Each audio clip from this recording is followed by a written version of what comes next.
Welcome to the deep dive. Today we're plunging into some really fascinating source material. It's from a chapter with a title that definitely makes you look twice. You're not special. It certainly does grab your attention, doesn't it? And, that title really hits the nail on the head for what we're exploring. This Yeah. this cultural pressure we all feel, maybe, to be exceptional, to be extraordinary. Right. And then what happens when that huge aspiration just sort of collides with the reality that, well, most of us are kind of average? Exactly. It's a big collision. And the source material, it dives right in. Starts with this character study that's, well, it's frustrating, but also pretty insightful, I think. Yeah, it gives this really vivid picture, a kind of real-world example of the ideas we're about to unpack. So our mission here in this tip dive is really to pull out the key ideas from this source. We're talking entitlement, how we actually measure self-worth. And maybe the most surprising bit, the unexpected value, maybe even freedom, in just accepting ordinary reality. Okay, so let's frame this whole discussion with the big question the source wants you, the listener, to think about. What if?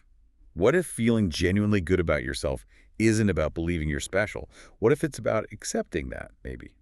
You're not. It's a challenging thought. Let's unpack it by starting where the source does, Yeah. with this character they call Jimmy. Jimmy. Yeah. The source paints this picture. It's hard to forget, honestly. He's described as always rolling, always on.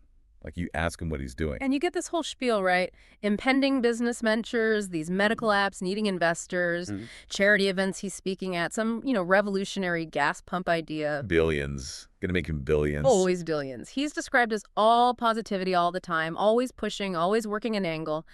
But then the source just lays it out there. He was a total deadbeat, all talk and no walk. Not actually investing in those ideas. Nope. Living off other people, family, girlfriends, spinning these false ideas of future tech glory, as the source puts it.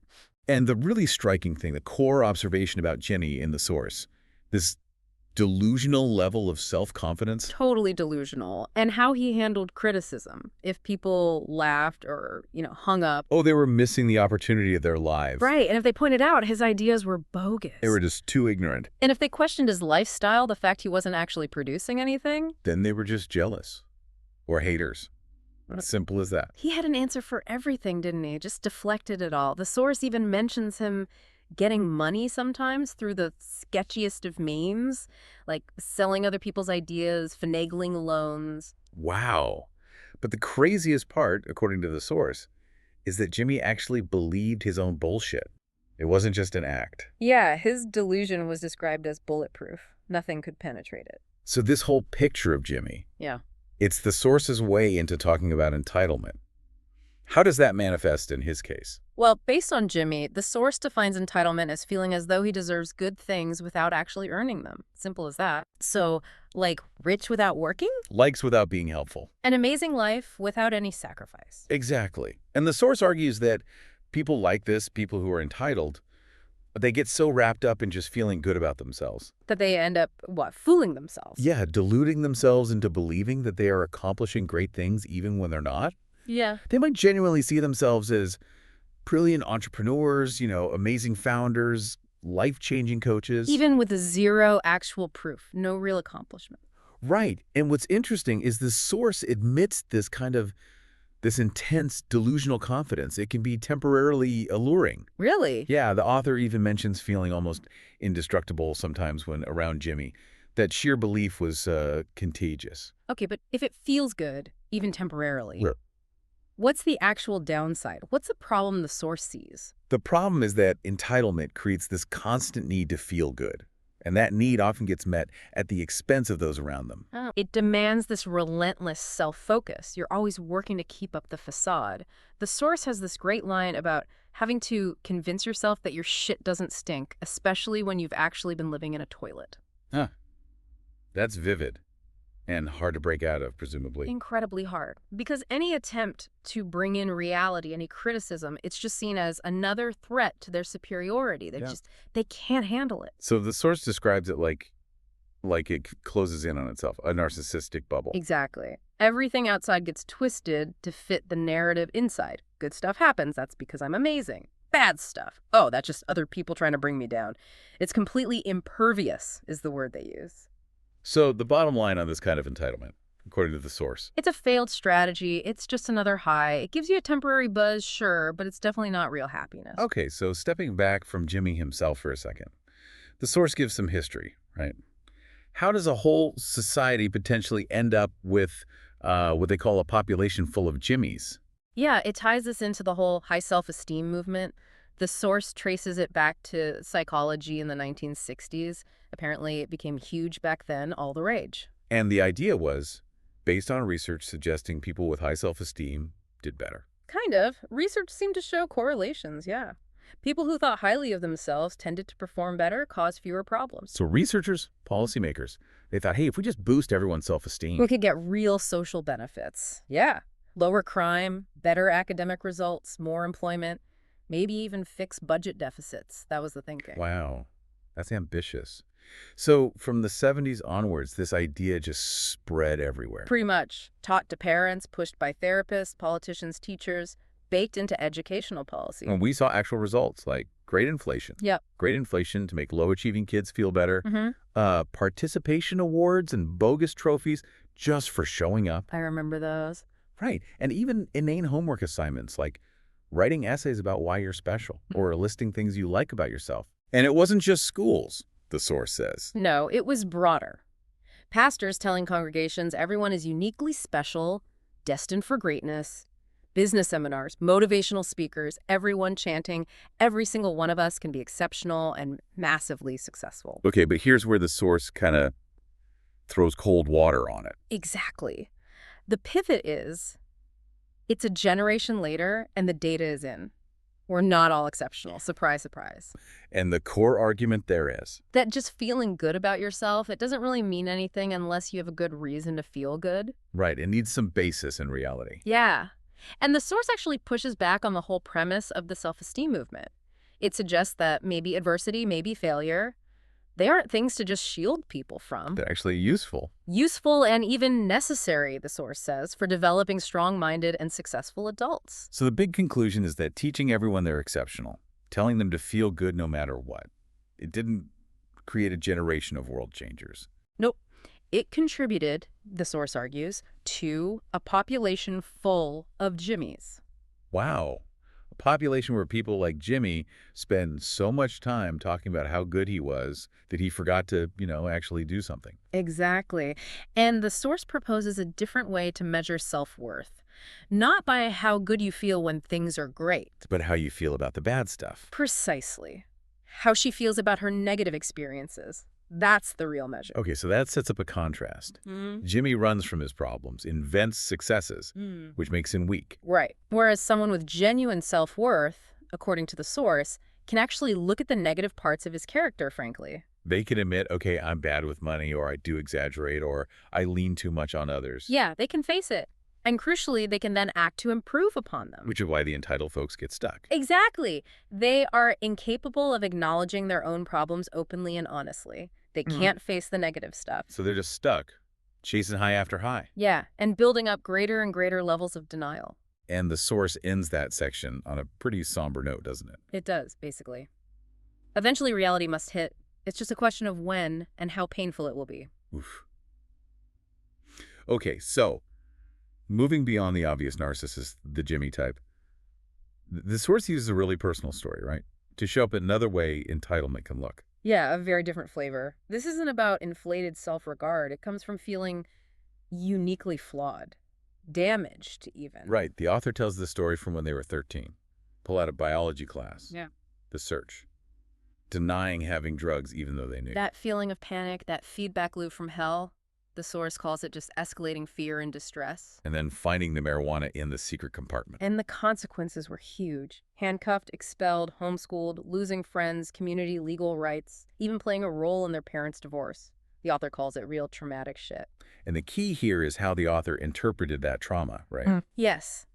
They felt unconsciously like they now had problems that were just unsolvable, incapable of ever solving, which led to feeling miserable and helpless. And the source argues that when your unconscious mind thinks your problems are uniquely unsolvable. It concludes that we're either uniquely special or uniquely defective.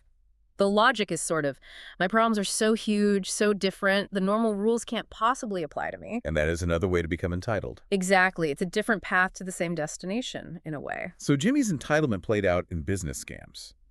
But the authors, rooted in this trauma around intimacy and acceptance, it showed up differently. Primarily in relationships, yeah. This intense need to overcompensate, to constantly prove that I was loved and accepted at all times. Which led to behaviors they describe as being an immature, selfish player. And the source is clear. For the author, it wasn't just about sex. It was about the validation, that feeling of, I'm wanted, I'm loved, I'm worthy. That craving then fueled this mental habit of self-aggrandizing and overindulgence. Right, leading them to feel entitled to say or do whatever I wanted, to break people's trust, to ignore people's feelings. And then just smooth it over with shitty, half-assed apologies. Yeah. So this personal story really drives home the source's broader point. The deeper the pain, the more helpless you feel. The more likely you are to adopt entitlement to compensate. Which brings us to this really crucial insight from the source about the two main faces of entitlement. Okay, what are they again? There's the first type. I'm awesome and the rest of you all suck, so I deserve special treatment. That's the Jimmy type. Got it. And then there's the second type. I suck and the rest of you are all awesome, so I deserve special treatment. That's more like the author's experience. Huh. So totally opposite on the surface. Seemingly opposite. Yeah. But the source argues they both have the same selfish, creamy core, and people might even flip back and forth between them. That's interesting. And the source points out that while we easily spot the first type, the I'm awesome type, as narcissistic, we often don't recognize the second type, the I suck, I'm a victim type, as also being a form of entitlement. even though it takes just as much delusion. Just as much selfishness and delusional self-aggrandizement, the source says, to maintain that belief in your own unique brokenness or insurmountable victimhood. Wow. The source adds that a big step towards healing is realizing your problems aren't actually uniquely special in their pain. Right. They're part of the human condition. You're not uniquely privileged in your suffering, essentially. And this might tie into another point the source makes about maybe seeing less emotional resilience today, more selfish demands. Yeah, observing maybe some young people getting really upset over minor things, wanting to ban books or speakers just because they cause discomfort.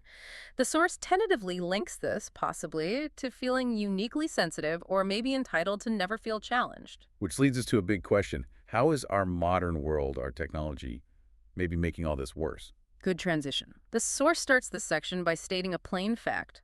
Most of us are pretty average at most things we do. Kind of hard to argue with that. Right. Even if you're amazing at one thing, you're probably average or below average at tons of other stuff. Because getting truly great takes shit tons of time and energy, and nobody has infinite amounts of either. Okay, but in the world we see, especially through media, It's the extremes that get all the publicity. The best, the worst, the most shocking. and now with the internet, social media, we're just flooded with information constantly. We can't process it all. So what breaks through? Only the truly exceptional pieces of information, those in the 99.999th percentile. The viral stuff, we outliers. Exactly. So the source says, all day, every day, we are flooded with the truly extraordinary. Because that's what media and platforms prioritize, what gets eyeballs, and eyeballs bring dollars. The sensational sells. Always. But the source pulls us back to reality. The vast majority of life resides in the humdrum middle. The vast majority of life is unextraordinary, indeed quite average. So this constant flood of extreme info, the source thinks it's messing with our heads. Yeah, it argues this flood of extreme information has conditioned us to believe that exceptionalism is the new normal. We start expecting life to be like the highlight reel. But since most of us are average, Yeah. living average lives, It drives us to feel pretty damn insecure and desperate because clearly we are somehow not good enough compared to this constant stream of amazingness. and that insecurity, that's where people might compensate. Yes, through entitlement and addiction, the source suggests. We feel this pressure to be more extreme, more radical, and more self-assured, just to stand out, just to feel like we matter. And that can look like get-rich-quick schemes or performative virtue. Yeah, or obsessing over excelling at everything, maybe even turning to crime, or just endlessly chasing validation through sex, all ways to try and feel special or extreme. And the source notes this perceived rise in entitlement, especially maybe among younger people who grew up totally immersed in this digital world. It does, while emphasizing it's across society, but potentially fueled by this mass media-driven exceptionalism. And when you combine unrealistic media stories like about masculinity or success with your own insecurities, And then you can go online and see countless people who look like they have perfect, problem-free lives. it makes your own problems feel huge, maybe unsolvable, like you're a loser. Exactly. Leading to that powerful summary statement from the source about technology's double-edged sword. Right. Technology has solved old economic problems by giving us new psychological problems. The internet open-sourced information. It has also open-sourced insecurity, self-doubt, and shame. Wow. Okay, so that naturally leads to the question the source knows people will ask. Yeah, but if I'm not going to be special or extraordinary, what's the point? Right. If I'm just average, why bother? And the source really goes after that common cultural idea, the one we hear from celebrities, CEOs, politicians, even Oprah. That we are all destined to do something truly extraordinary, that everyone can be extraordinary, that we all deserve greatness. And the source points out the basic contradiction there that we usually miss. Yeah, the obvious point. If everyone were extraordinary, then by definition, no one would be extraordinary. It loses all meaning. So the consequence of constantly hearing "be extraordinary" or "you failed" is, That being average has become the new standard of failure. Being in the middle, being normal, that's seen as the worst possible outcome now. and that's dangerous. It can lead people to weird places. Yeah, the source suggests it can even lead people to aim for the extreme low end, to want to be seen as the most miserable, the most oppressed, the biggest victim, just to feel special and deserve attention in some way. That's a dark thought. And the source argues if you buy into that idea that life's only worthwhile if it's truly notable and great, Yeah. you're basically saying most of the human population, including yourself, sucks and is worthless. Because most people aren't going to be traditionally great. Okay, so what's the alternative view of exceptionalism, according to the source? How do people actually become great? It flips the script entirely. This source says genuinely exceptional people, they don't believe they're already exceptional. They don't. No. Instead, they're obsessed with improvement. And that obsession comes from an unerring belief that they are, in fact, not that great at all. So it's the opposite of entitlement. It's anti-entitlement. Exactly. The source suggests the path to greatness starts with understanding. I am mediocre, I am average, and I could be so much better. That's the driving force. The source really dismisses that constant everyone can be extraordinary message, doesn't it? Yeah. Calls it jerking off your ego. Yeah, says it tastes good, but it's like empty calories. Makes you emotionally fat and bloated, like a Big Mac for your heart and your brain. Okay, so putting it all together, what's the actual path forward? The source uses a metaphor, right? About emotional health. Yeah, it's like physical health. Yeah. It comes from consistently eating your veggies. Emotional veggies, what are those? They're the bland and mundane truths of life. Things like accepting that your actions actually don't matter that much in the grand scheme of things. Yeah. Or that the vast majority of your life will be boring and not noteworthy, and that's okay. Okay, those definitely don't sound appealing. The source admits they will taste bad at first. Very bad. You'll want to spit them out, avoid them. But there's a benefit if you actually swallow them. A profound benefit, the source argues. Once ingested, your body will wake up feeling more potent and more alive. How? Why? Because that crushing, constant pressure to be something amazing will be lifted off your back. The stress and anxiety of always feeling inadequate and constantly needing to prove yourself will dissipate. Okay, that sounds freeing. It is. The source makes this powerful claim. The knowledge and acceptance of your own mundane existence will actually free you to accomplish what you truly wish to accomplish, without judgment or lofty expectations, either from others or, importantly, from yourself. So instead of chasing the extraordinary label, You cultivate a growing appreciation for life's basic experiences. and the source lists examples that sound, well, pretty normal. Exactly. The pleasures of simple friendship, creating something, helping a person in need, reading a good book, laughing with someone you care about. Things that sound boring, maybe, because they are ordinary. Right. But the source leaves us with this thought, maybe they're ordinary for a reason, because they are what actually matters. Wow. Okay, so we've really dug deep into this source material today. We've looked at the pitfalls of entitlement, the history of the self-esteem movement, the pressures of modern media, and finally, this idea of finding freedom in accepting ordinariness. Yeah, I think the core message we've distilled from this source is that maybe true growth, genuine self-worth, maybe even a deeper appreciation for life. It doesn't come from that relentless striving to be special. But maybe from accepting your place in ordinary reality. And focusing on real improvement and finding the value in those simple, basic, but ultimately meaningful experiences. So here's a final thought for you to take away, building on the source. If that constant chase, the pursuit of feeling special and extraordinary, really is an exhausting trap, what's one small, ordinary thing you could focus on improving or maybe just appreciating today?